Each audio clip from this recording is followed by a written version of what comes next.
Do you like spaghetti and meatballs, Violet? Yeah. Okay. Think I should make that for dinner? Yeah. Okay, go back to playing while I make it. All right, so somebody had asked me about Instant Pot, or in my case, this crock pot knockoff, spaghetti and meatballs. And it's like stupid easy instead of using a bunch of different pots and pans.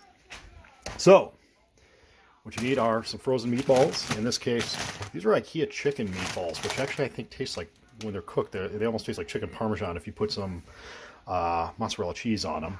So what I'll do is I'll put a layer of those down there. Then what you do is you take, this is a pound of spaghetti, you can use any kind you want in there. You put that layer in next, then you dump a jar of sauce in there, then fill that back up with water. And also what I like to do is take about, this can's large, so I'm only going to do about half of this can and dump that on top. Dump that on top, dump this jar that's full of water in there, put it in, put the lid on, put on manual pressure, high, 9 minutes. It'll heat up, cook for 9 minutes, it'll be about done. So I just put a layer of meatballs in here, but if you have either raw meatballs or frozen Italian sauce or fresh Italian sauce, what you do is you put a little olive oil in here and you put this guy on brown or sear or saute, either one will work. You brown them first, and then you just, just flip it off while you do the rest of it. I just want to point that out. So basically, we've got a layer of meatballs down there, and I'll start adding other stuff. Okay, next what I've done is I've taken that pound of spaghetti. You can also use angel hair or whatever else, any kind of pasta you want. Broken it in half and then fanned it out so you don't get pieces that stick together. And now I'm going to dump in the sauce. Half of this, and then I'm going to pour this that's been filled with water back in there. Okay, so we got the sauce. To mix my slime. Okay, hold on. We will get you a spoon, love bug. Not a little spoon that can fit in there. How about... Okay, anyways, technical difficulties over here. But so anyways, that's the sauce and the crushed tomatoes. And what we're going to do is this jar is just filled back up with water and swished around. So... I guess I could use this spoon. Which spoon is that? Well, yep, that spoon will work great. Yeah. And we will pour that in there just like that.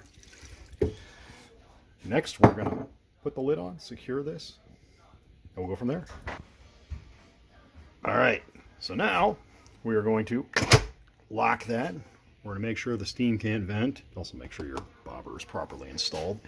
And the seal is on there, and we are going to go to manual pressure.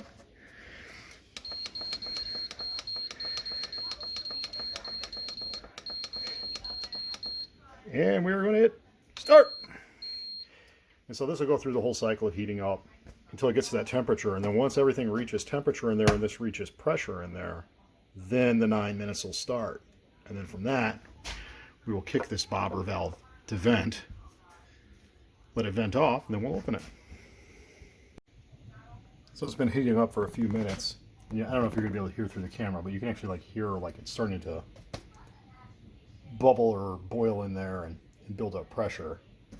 So now we wait, and once it's the right temperature and pressure, then it'll start counting backwards.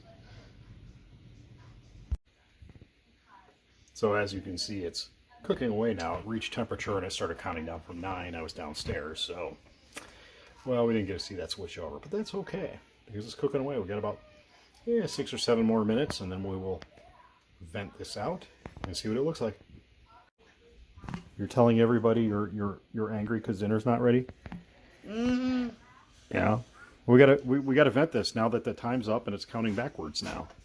So it's counting backwards? Yeah, so once it reaches 0, it starts counting backwards. So what we're gonna do is we're gonna flip this. Whoa! Yay! We'll remove that so it doesn't destroy my cabinet with steam. And we're just gonna let that all vent out. So it's slowly venting off. Not hissing like it was.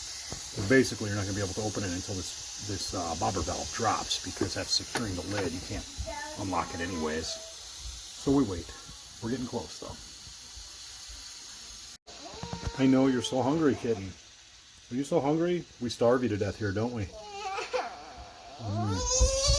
Yeah. Kitten's getting cranky. I know. We need to get you some food stat. Oh, that's a hissy cat. Well, we got to wait for that bobber valve to drop. Oh, it just dropped. Yay! So, Yummy! I can turn that now. And now, oops, got my lens all wet, but that's okay, or steamy. We're just going to drop that right here. All right, so we got this.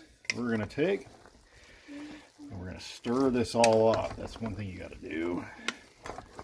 Put all this pasta. Can I start? You know what? See how that pasta's all cooked now. I want to stir. Oh, okay. Well, fine, kitten. Why don't you get up there? Kitten, stir. Be careful. It's really hot. You know the deal. So only touch the wooden spoon. Only touch the wooden spoon. Yeah, it's not the prettiest in the world, but it tastes really good. And we'll put some Parmesan cheese or something on top of that, and I think that'll be really good. It doesn't have to look good. No. It has to taste good. That's the only thing it needs to look like. Yeah. I mean, taste like. That's going to be, this one's going to be my plate. I'm skipping out mine. Are you going to get yourself any meatballs in there? I'll try. Well, you got one. Get more. Get more. I know you're more hungry than that. Could be stirred a little bit better, but you know. Maybe give yourself, there you go. And then more noodles. More. More. Do you want me to help you? Yeah. Okay. Here, you hold your bowl. And oh, wow, I don't think you want that much. You hold the bowl. Hold the bowl. Put the tongs down. All right. I will get you some more spaghetti. Say when. When. Okay. All That's right. good. All right. So after that wonderful help, I have gone in here and actually stirred this some more the way it should be. Then I served a couple portions out, and we put some mozzarella cheese and some Parmesan cheese on top. This would be really good with some garlic bread. If you don't have any, oh well, but there you go. Stupid easy. All in one pan there. There you go for a pot. Take care.